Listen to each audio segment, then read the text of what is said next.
ప్రతిపక్ష హోదా గల్లంతే ఎల్పీ విలీనమే అని బీఆర్ఎస్ కు ధమ్కీ ఇస్తోంది కాంగ్రెస్.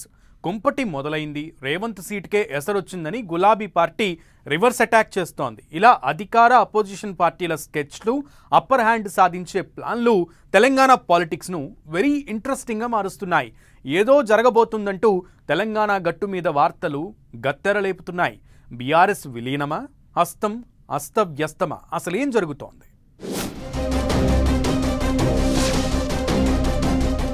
తెలంగాణ గట్టుపై కాంగ్రెస్ బీఆర్ఎస్ ఇంట్రెస్టింగ్ ఫైట్. 16 మందికి ఎర బీఆర్ఎస్ ఎల్పీ విలీనమే అంటోన్న కాంగ్రెస్. కుంపటి మొదలైంది, రేవంత్ సీటుకు ఎసరే అంటోన్న బీఆర్ఎస్.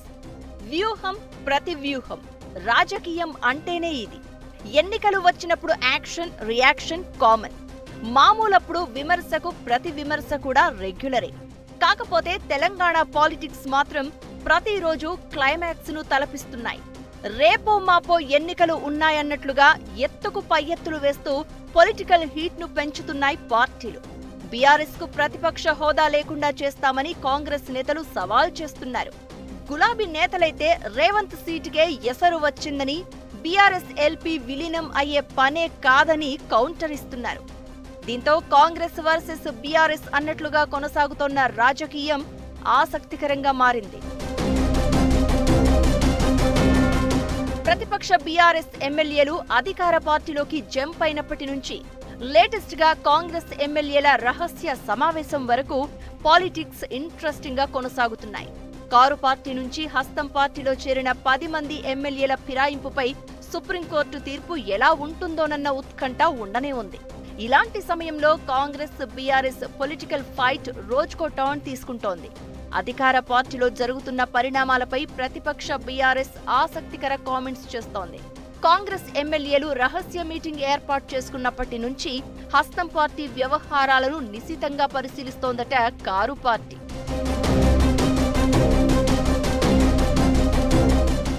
ఈ క్రమంలోనే కాంగ్రెస్ పార్టీలోని కొంతమంది ఎమ్మెల్యేలు అసంతృప్తితో రగిలిపోతున్నారని బీఆర్ఎస్ పార్టీ నేతలు అంటున్నారు.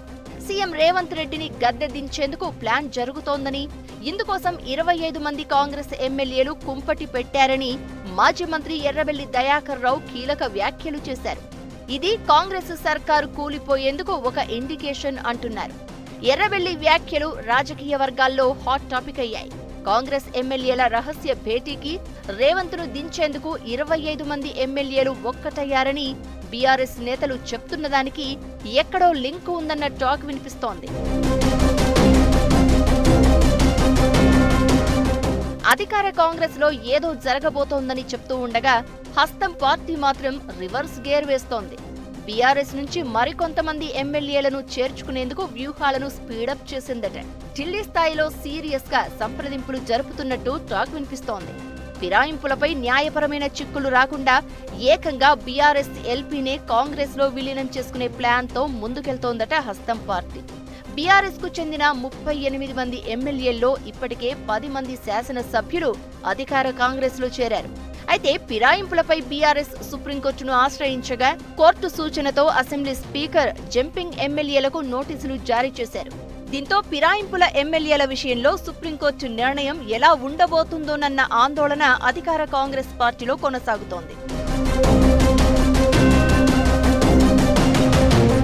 ఈ నేపథ్యంలో ఇప్పటికే చేరిన 10 మంది ఎమ్మెల్యేలకు తోడు మరో 16 మంది ఎమ్మెల్యేలను చేర్చుకోవాలని ప్లాన్ చేస్తోందట కాంగ్రెస్. బీఆర్ఎస్ ఎల్పీ విలీనం కావాలంటే 2/3 వంతు మెజారిటీ అవసరం. అంటే ఇంకో 16 మంది ఎమ్మెల్యేలకు ఎరవేసి బీఆర్ఎస్ ఎల్పీని విలీనం చేసుకోవాలని కాంగ్రెస్ పార్టీ భావిస్తుందట. అట్లయితే న్యాయపరంగా ఎక్కడా చిక్కులు రావని కాంగ్రెస్ ప్లాన్ గా తెలుస్తోంది. ఇప్పటికే ఎమ్మెల్సీ ఎన్నికల్లో పోటీ చేసేందుకు కూడా వెనుకాడిన గులాబీ పార్టీ స్థానిక సంస్థల ఎన్నికల వరకు మరింత దెబ్బతింటుందని, కనీసం పోటీ చేసేందుకు ఆ పార్టీకి అభ్యర్థులు దొరకరు అన్నది హస్తం పార్టీ అంచనాగా చెప్తున్నారు. గ్రామ స్థాయిలో బీఆర్ఎస్ పార్టీని పూర్తి స్థాయిలో వీక్ చేయాలనే స్కెచ్ తో ఉందట అధికార కాంగ్రెస్ పార్టీ. ఇంతకీ రేవంత్ కు వ్యతిరేకంగా 25 మంది ఎమ్మెల్యేలు గ్రూపు కడుతున్నారు అన్నది రియలా వైరలా, లేక 16 మంది కారు పార్టీ ఎమ్మెల్యేలను చేర్చుకుని బీఆర్ఎస్ ఎల్పీని విలీనం చేసుకోబోతుందా? ఇదే ఇప్పుడు చర్చనీయాంశంగా మారింది. రాబోయే రోజుల్లో తెలంగాణ రాజకీయం ఎట్టా ఉండబోతుందో చూడాలి మరి.